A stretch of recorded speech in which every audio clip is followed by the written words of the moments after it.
आज मेरा इंटरव्यू था 14 नवंबर को। आफ्टरनून शिफ्ट में था, एक 1 PM वाली में। तो क्या हुआ, हम डॉक्यूमेंट वगैरह कराने गए। तो हमें डॉक्यूमेंट के लिए 1:35 पे बुलाया गया। उसके बाद हम कम से कम 4 बजे तक 4 से लेके 5 बजे तक, ऑलमोस्ट 5 बजे तक हम वहाँ बैठे हुए। तब तक हमारा डीवी भी नहीं हुआ था।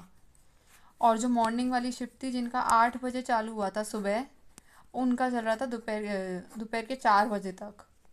उनका क्या हुआ, उनका इंटरव्यू हो रहा था अच्छा खासा, 10-15 मिनट के उनका इंटरव्यू चल रहा था।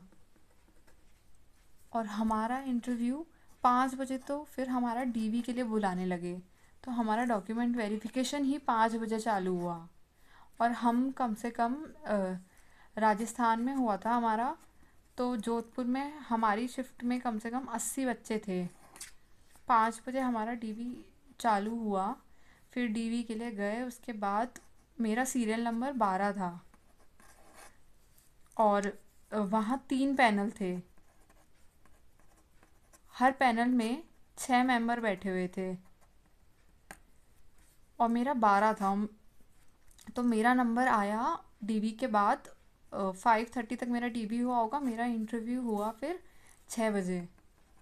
6 बजे मेरा इंटरव्यू का नंबर आया, पैनल 1 में था मेरा। मैं बाहर जाके बैठी, फिर तब जाके मेरा आया। फिर मैं अंदर गई। तो हमारे टाइम पे जो बच्चों के इंटरव्यू की टाइमिंग थी, वो 5 से 7 मिनट हो चुकी थी। और मॉर्निंग में थी 10 से 15 मिनट। तो इससे ये पता चल रहा है कि इंटरव्यू वाले पैनल मेंबर्स थोड़े थक चुके थे और उनको जल्दी भी कवर करना था बाकी बच्चों का, क्योंकि हमारे भी काफ़ी बच्चे बचे थे और 8 बजे तक का शायद टाइम था उनके पास।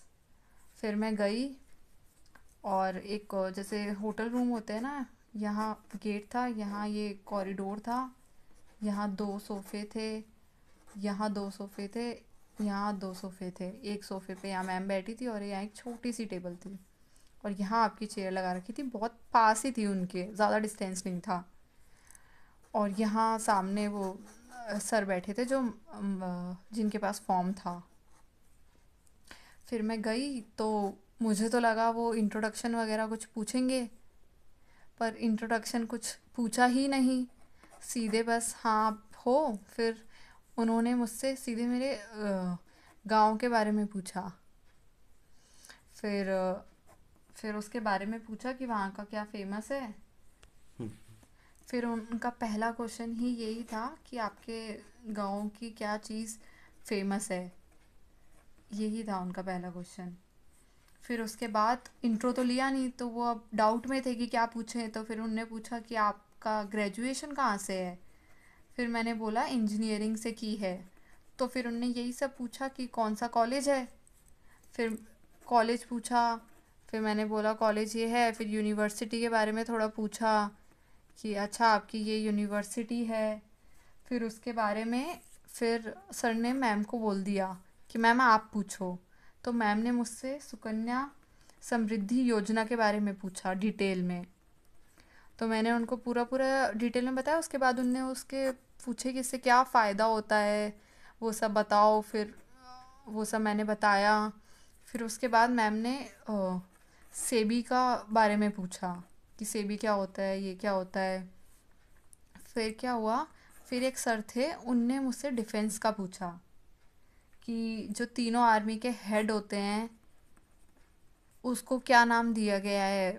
तो फिर मैंने बताया कि हाँ सर सीडीएस होता है। फिर उनने पूछा कौन है करंट पे सीडीएस।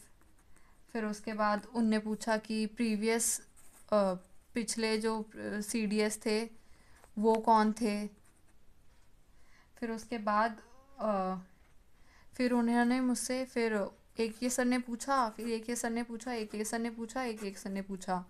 फिर पांचवे जो सर थे उन्होंने मुझसे पूछा कि आप बताओ कि आप इंजीनियरिंग के बाद बैंकिंग में क्यों आना चाहते हो। फिर ये मैंने बताया। और फिर वो सर बोले ठीक है। फिर मुझे लगा शायद और कुछ पूछने वाले हैं, मैं वेट कर रही थी, बट उनने बोला नहीं ठीक है हो गया। तो ये अप्रॉक्स 5 से 6 मिनट चला होगा। हमारे वाले जो आफ्टरनून वाली शिफ्ट थी उनका सिर्फ यही टाइम था। और बस कुछ ही गिने चुने सवाल थे, अब उसके बेसिस पे मार्क्स मिलेंगे, तो अब कुछ कह नहीं सकते कि कितने क्या मार्क्स मिलेंगे।